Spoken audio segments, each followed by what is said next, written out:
Hi there, coaster riders, and thanks for tuning into another park review edition brought to you by Big Guy Rides.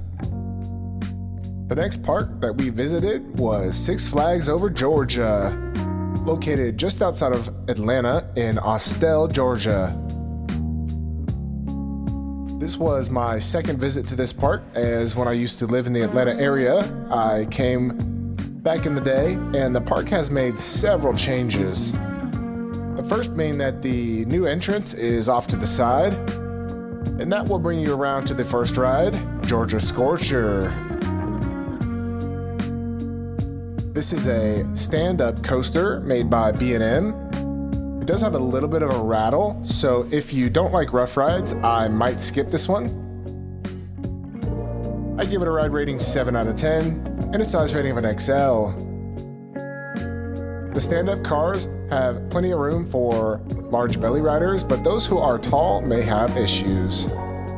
I was able to fit those, so let's take a ride.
That was a pretty fun ride to start off our day.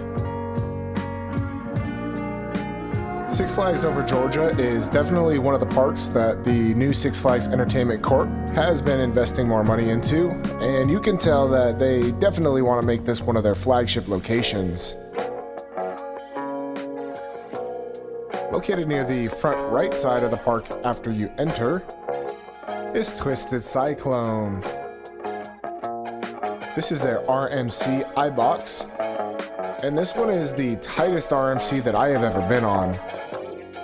I barely fit on this ride, and as a reminder, I'm about 6'4", 295 pounds.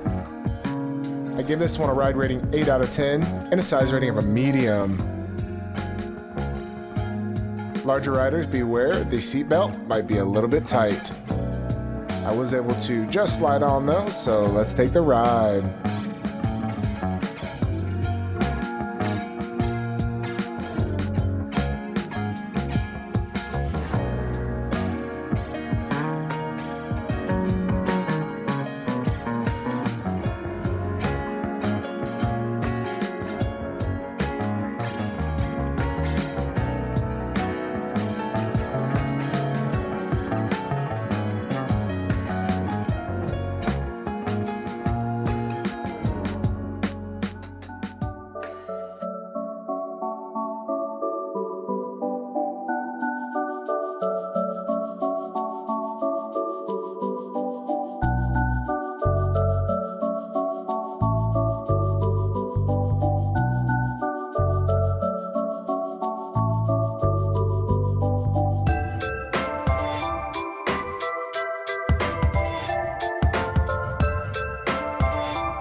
What a great ride with Twisted Cyclone.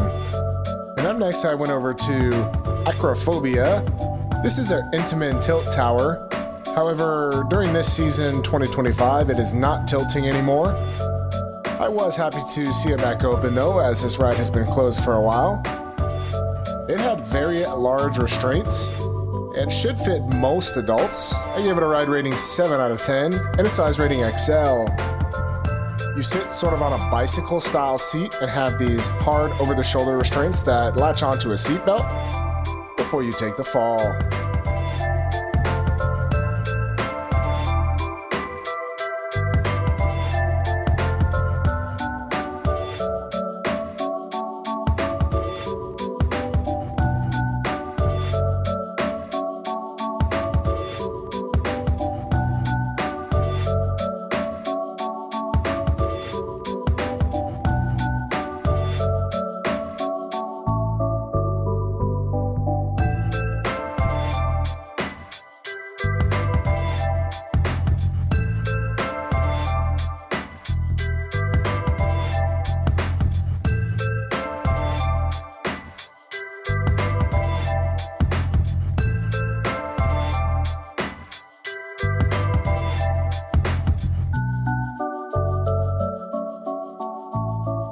And next we took a little bit of a walk through the park and got to see the stunt time drum line, and then headed over to Daredevil Dive. This is the Gerschlauer coaster, and this one has very tight trains. The back seat in each car has the most room, so if you are a large rider, I would recommend hopping into that line. As you'll see here on the POV, it was pretty tight around my waist and my hips, but I was able to squeeze in. I gave it a ride rating 8 out of 10 and a size rating medium.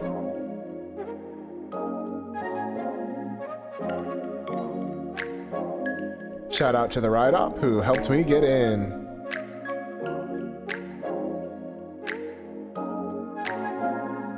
Pro tip for larger riders, cross your legs when riding this attraction.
That was a really fun ride actually, and the hang time on that last corkscrew is awesome.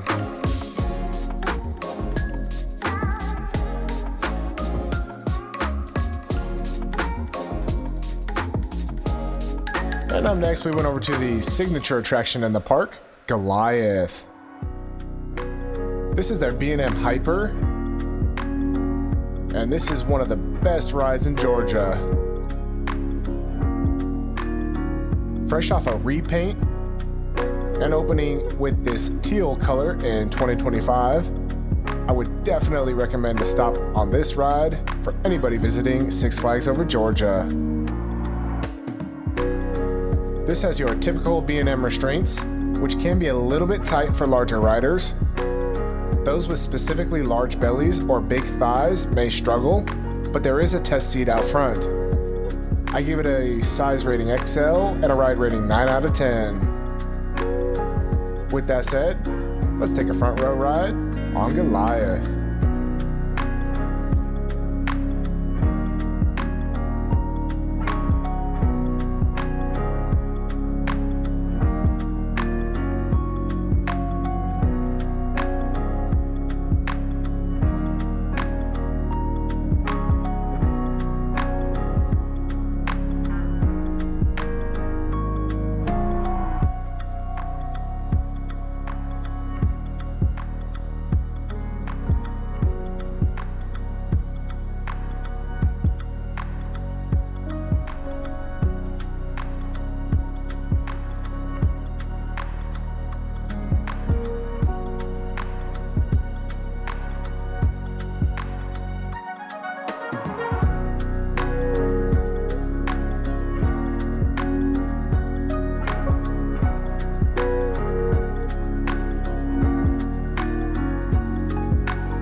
That was a fantastic ride on Goliath.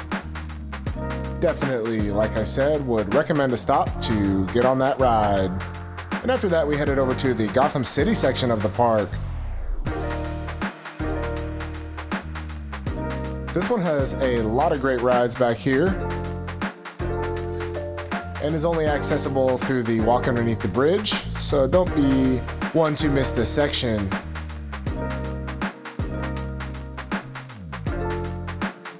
The first ride I got on over here was the Riddler Mindbender. This is a Schwarzkopf double looper and is also an Ace roller coaster landmark if you are counting credits. The park has taken really good care of this coaster, and for its age is running pretty smooth. I gave it a ride rating 7 out of 10 and a size rating of a large. The front to back room is a little bit tight, as you can see my knees were pressed into the front of the car, but the lap bar and seat belts offered ample space for large riders.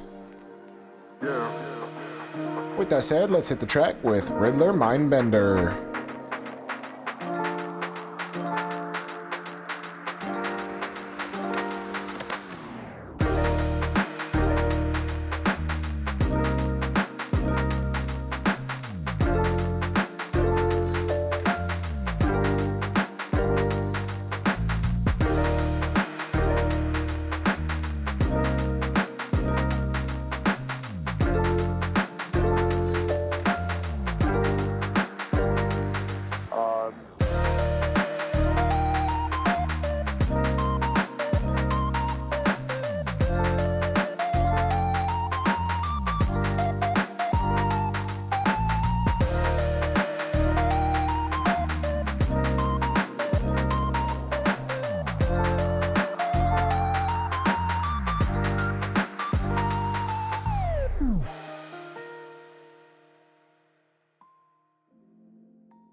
That was a great ride on the classic Schwarzkopf.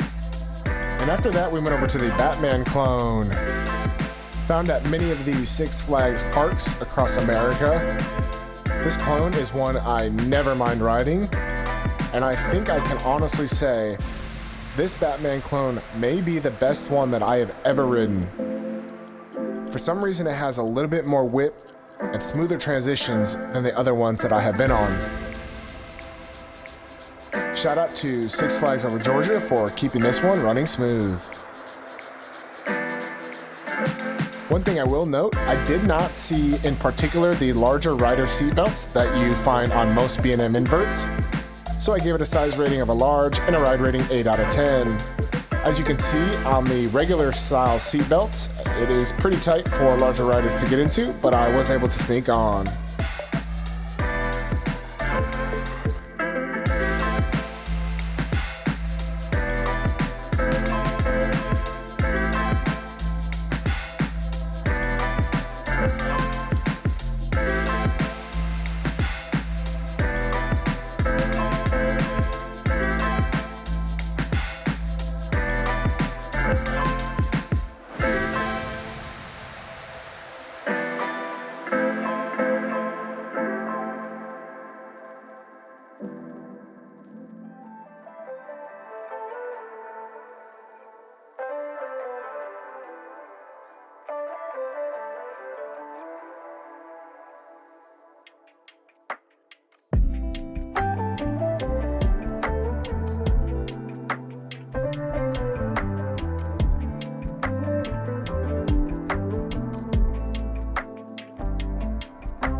What a wild ride that was on Batman. And up next we went over to Harley Quinn Wild Whirl.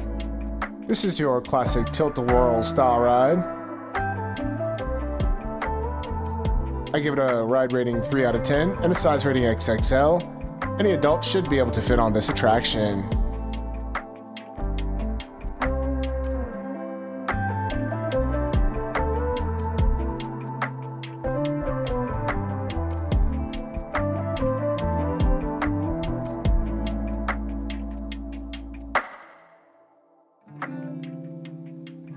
And located right next door, we went to go get on Catwoman Whip. This is a cool spinning style attraction. I've only been on one other style like this at another Six Flags. I give it a ride rating 6 out of 10 and a size rating of a large. Sometimes I enjoy a unique flat, so I would definitely recommend to stop by this one.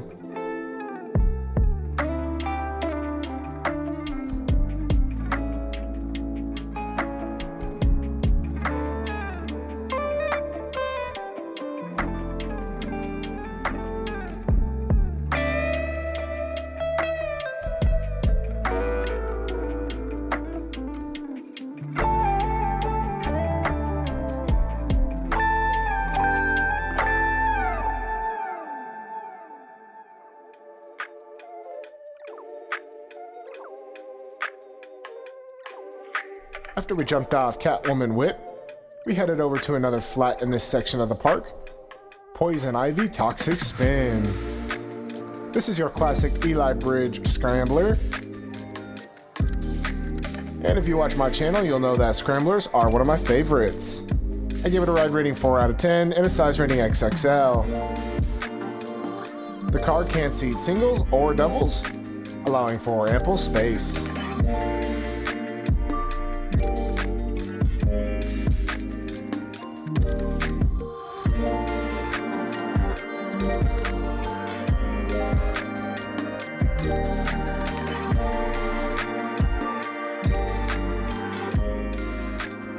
And the last flat ride over in this section was the DC Supervillain Swings. These ones have a ride rating 4 out of 10 and a size rating of a large. The swings are a little bit tight side to side, especially for those with large thighs or wide hips.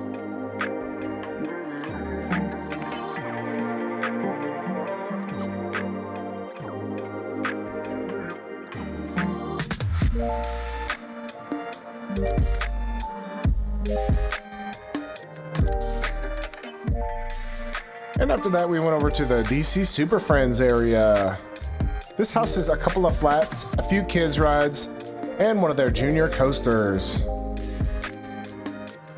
I will say Six Flags over Georgia on my visit was kept up very well and was one of the more beautiful Six Flags parks I've been to. The first ride in this section we went to go get on was the Joker Funhouse Coaster. This is a Chance Big Dipper model and is specifically designed for families and children.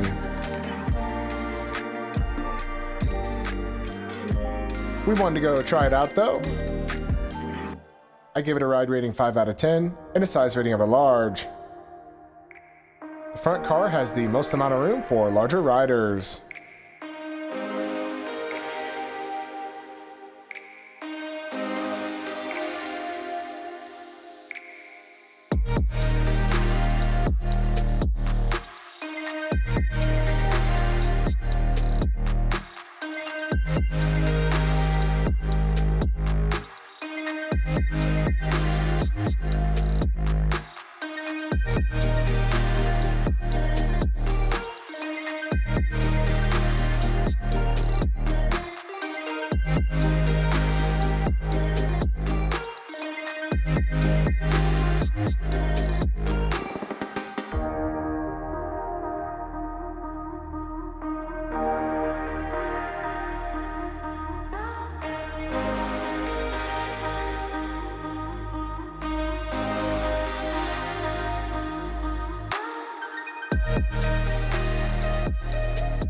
That was actually a surprisingly good ride. And up next, we went over to Wonder Woman Flight School. This is your typical flying scooter model. I gave it a ride rating 4 out of 10 and a size rating XL. Singles can go alone, and it does have this seatbelt only strut, allowing for ample room.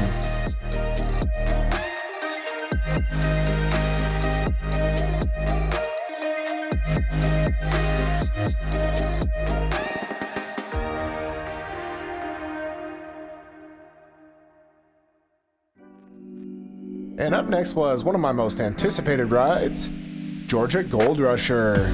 This is brand new for the 2025 season, and I went about 2 weeks after opening, so I was one of the first to ride it. I would say this is a sleeper hit of a ride, and I really enjoyed my time. It has a water feature, but you will not get wet, and the park is working with the manufacturer Intamin to help get these seats to rotate a little bit more so you spin during the ride. I gave it a ride rating 8 out of 10 and a size rating XL. It has plenty big seats for larger riders, and most adults should be able to fit. Let's take a ride on the first ever Ultra Surf.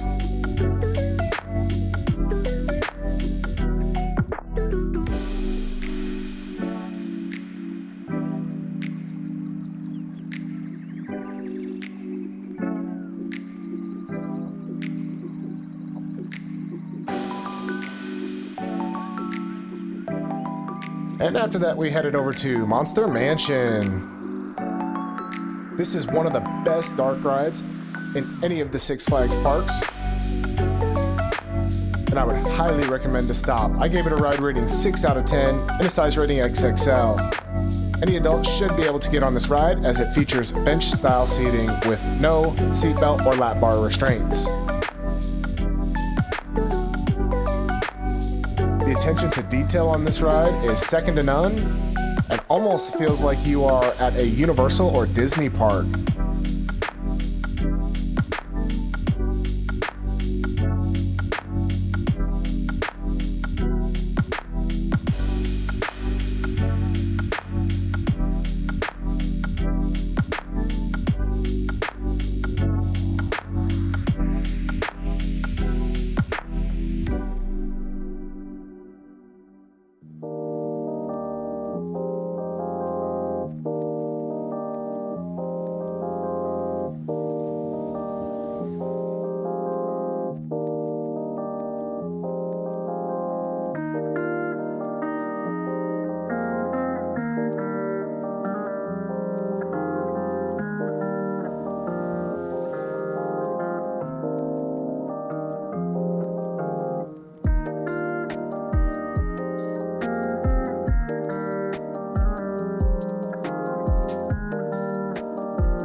Shout out over Georgia for keeping that Aero Development Dark Ride running great.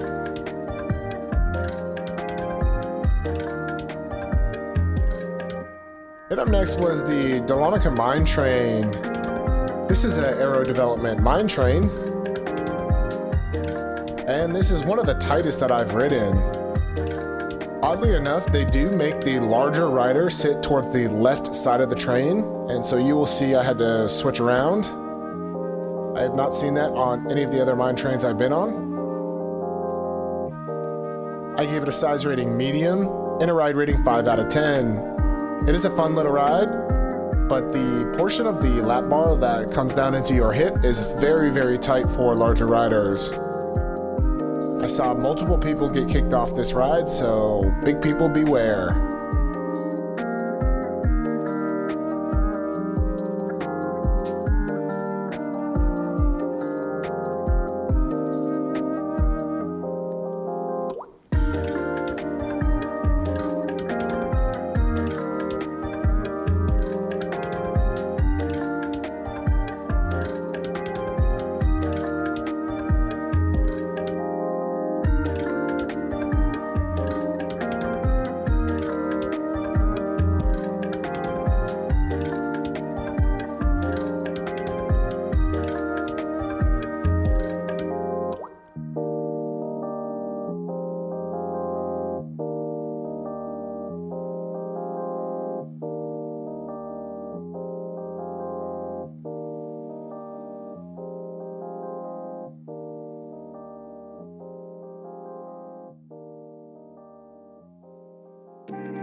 Pretty mumpy ride that one was, and also happens to be one of the longest rides in the park.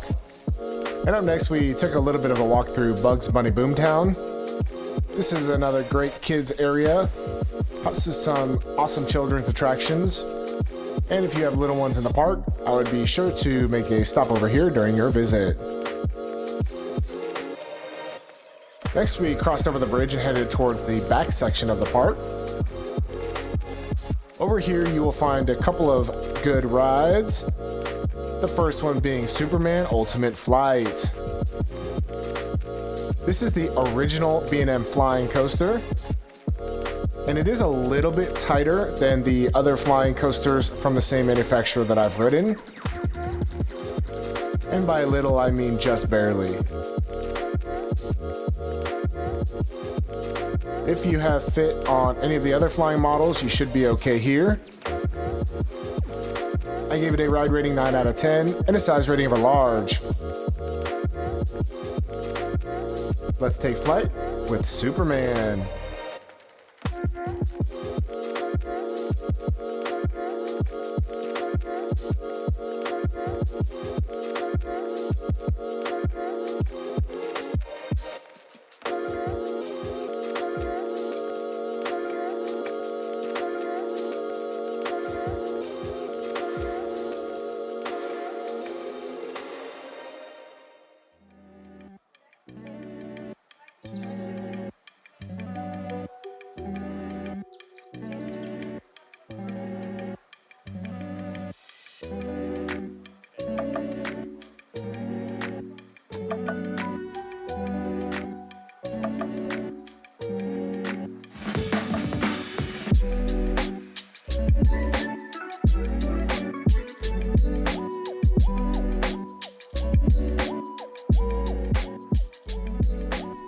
What an intense ride that was with Superman Ultimate Flight.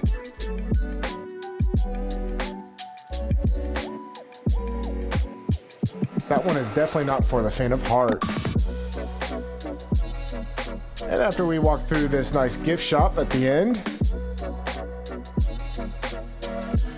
we headed over to another Ace roller coaster landmark, the Great American Scream Machine. This is the park's 1973 PTC wooden coaster. And it definitely has a rattle to it, but is still a fun ride.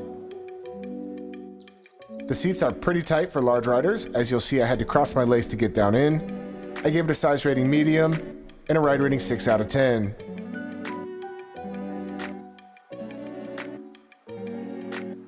I just barely got strapped in though, so let's take the ride.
What a fun but bumpy ride on that American classic. And up next, we walked up the hill to the Hanson Cars. This is your classic old style car ride. Fun for the whole family. I gave it a ride rating 3 out of 10 and a size rating XXL. It features bench style seating and any adult should be able to ride.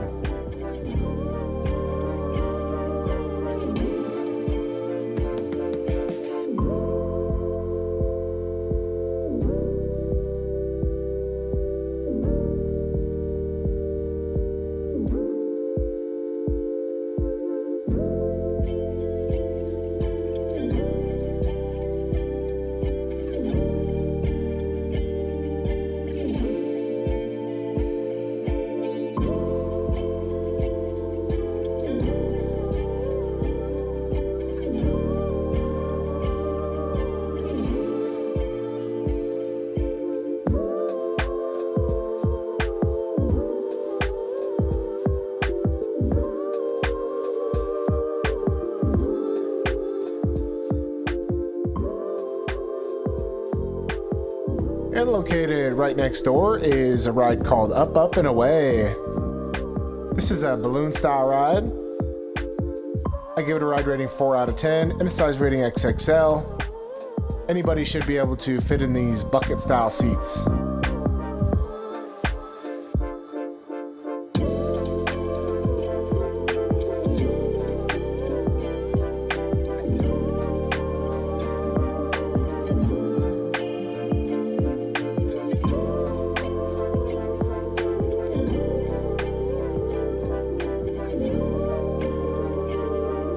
And after that, we went over to Riverview Carousel.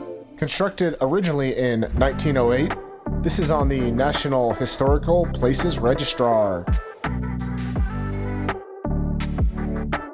I gave it a ride rating 3 out of 10 and a size rating XXL. It does feature bench style seating, so any adult should be able to ride.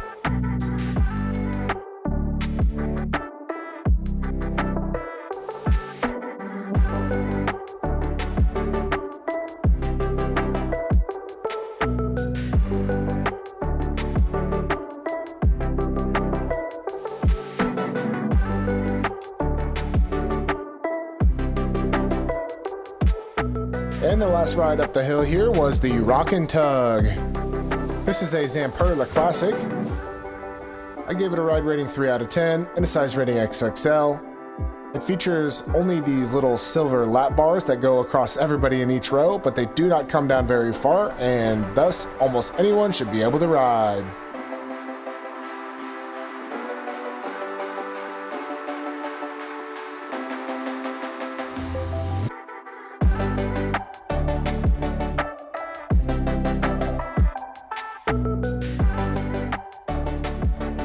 And next I hit up Battle for Metropolis. As you can see, there was not many lines during my visit. I came during the spring break season. I was really impressed with the operations and low wait times.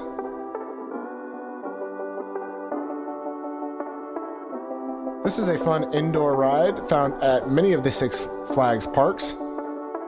I gave it a ride rating 3 out of 10 and a size rating XXL. It has this single position lap bar that comes over everyone in each row.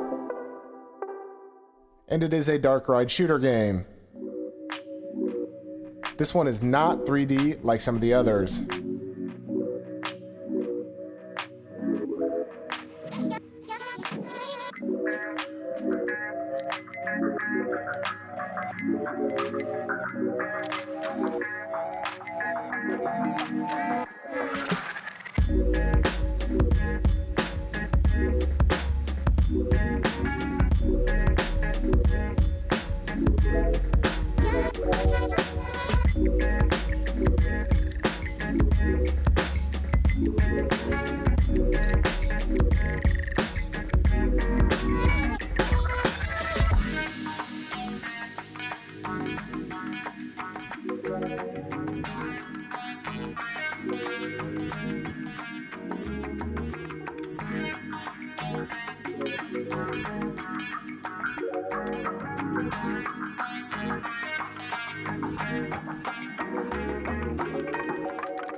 That's always a fun dark ride to stop and try out at any of these Six Flags parks, even if they are clones. After we walked down the hill a little bit here, we went to go check out this Star Flyer called Sky Screamer.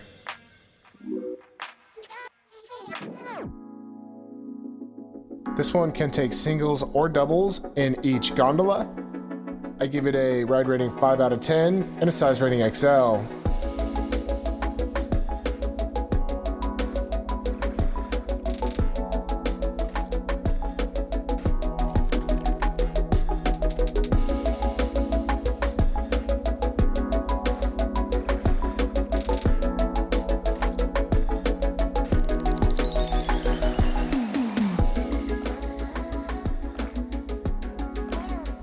And then we stopped to watch a little bit of the Wild West show.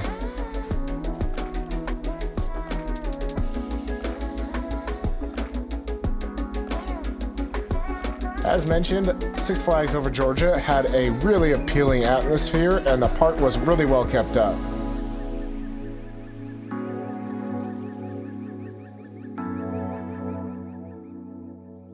We next went over to the Zamperla Giant Discovery called Pandemonium. These are always really fun pendulum rides. And this one had a similar fit to some of the others I've been on.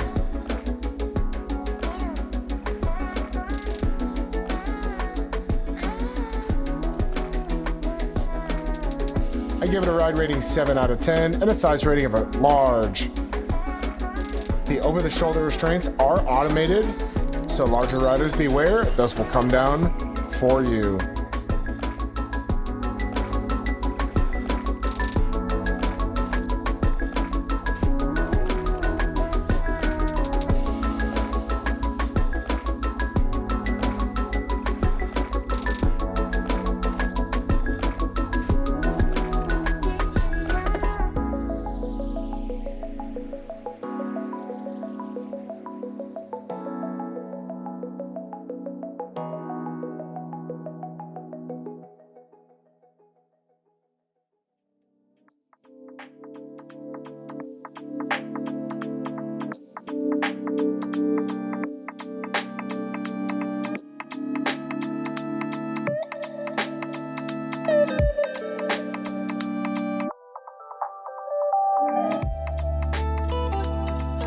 And the last ride that we went to go get on was the train.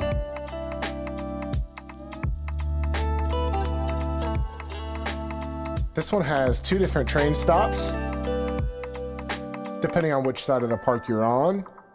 And you can use it for a leisurely ride or as transportation from one side to the other. I gave it a ride rating 3 out of 10 and a size rating XXL. Any adult should be able to ride. This is a beautiful way to see the park, and I would definitely recommend a stop by the train.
And after that, we stopped over to DJ's Diner, which is a newly refurbished food spot, and visited some of the closed attractions. Blue Hawk was down for maintenance, but should return later this year. Log Jamboree is their log ride that I did not do because I did not want to get wet. And Thunder River was closed for refurbishment at that time. With that said, brings to conclusion my visit to Six Flags over Georgia. I would say this is one of the better Six Flags parks that I've been to, and it is pretty clear that the new Six Flags Entertainment Corporation is investing a lot into this area and this park. It'll be interesting to see what new attractions and rides they add in years to come, and I would certainly recommend a visit. They've got a great lineup of coasters and also some cool, unique flats. And I will certainly be coming again. With that said, we ask you guys to like, comment, and subscribe. And when you're at the park, remember, don't be afraid to try. Thank you for watching. Big Guy Rides, and happy riding, everybody.